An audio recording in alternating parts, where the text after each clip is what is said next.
Assalamualaikum warahmatullahi wabarakatuh. Perkenalkan, nama saya Rizka Putri Nadila. Saya dari Prodi Akuntansi dengan NIM 2124077.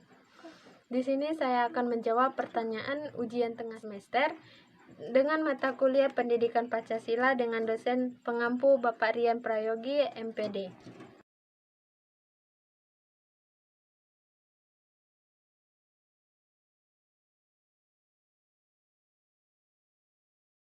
Yang pertama, sumber historis Pancasila. Pancasila memiliki landasan historis yang kuat. Secara historis, sejak zaman kerajaan, Pancasila sudah muncul dalam kehidupan berbangsa kita. Agar nilai-nilai Pancasila selalu melekat dalam kehidupan bangsa Indonesia, maka nilai-nilai yang tergantung dalam Pancasila kemudian dirumuskan dan disahkan menjadi dasar negara. Sebagai dasar negara, Pancasila harus selalu dijadikan acuan dalam bertingkah. Yang kedua, Pancasila sumber sosiologis. Sosiologi dipahami sebagai ilmu tentang kehidupan antar manusia. Di dalamnya mengkaji antara lain latar belakang, susunan dan pola kehidupan sosial dari berbagai golongan dan kelompok masyarakat. Di samping itu juga mengkaji masalah sosial, perubahan dan pembaruan dalam masyarakat. Yang ketiga, Pancasila sumber politik. Salah satu sumber pengayaan materi pendidikan Pancasila adalah berasal dari fenomena kehidupan politik bangsa Indonesia.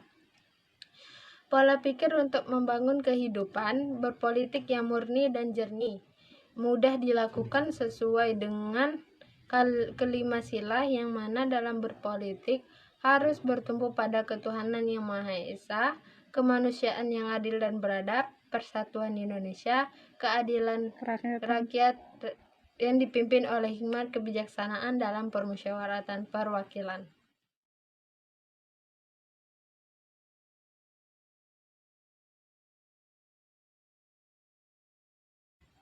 Pembangunan manusia itu diselenggarakan berdasarkan perspektif Pancasila, yaitu dengan adanya Pancasila sebagai paradigma pembangunan karakter bangsa.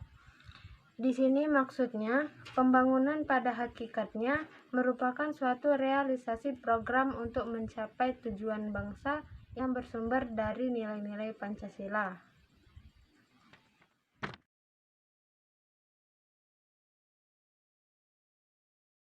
Ideologi bangsa berfungsi sebagai landasan untuk memahami dan menafsirkan dunia dari kejadian-kejadian di alam dan sekitarnya.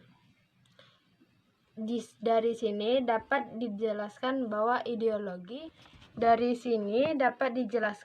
bahwa ideologi ini membantu suatu negara dalam membuka wawasan yang memberikan makna dan menunjukkan tujuan dalam kehidupan bernegara.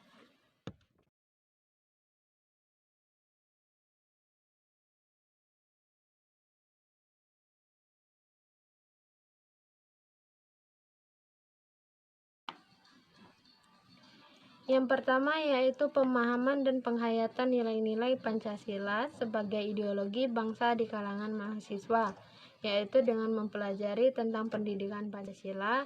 Sebenarnya tidak hanya di perguruan tinggi, dari pendidikan sekolah dasar pun kita sudah mempelajari pemahaman dan penilaian ideologi Pancasila.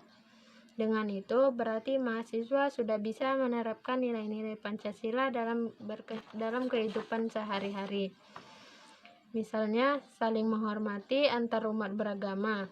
Di sini mahasiswa telah menerapkan sila pertama dalam Pancasila, yaitu ketuhanan yang Maha Esa.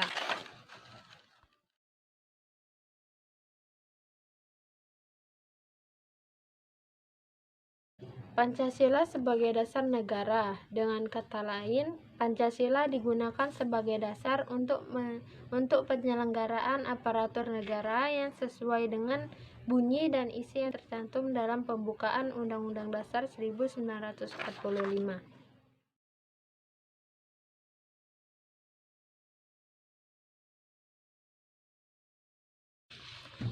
Alasan diperlukannya kajian Pancasila sebagai dasar negara, diharapkan warga negara dapat memahami dan melaksanakan Pancasila dalam kehidupan sehari-hari, dimulai dari kegiatan-kegiatan yang sederhana seperti menggambar yang menggambarkan hadirnya nilai-nilai Pancasila tersebut dalam masyarakat.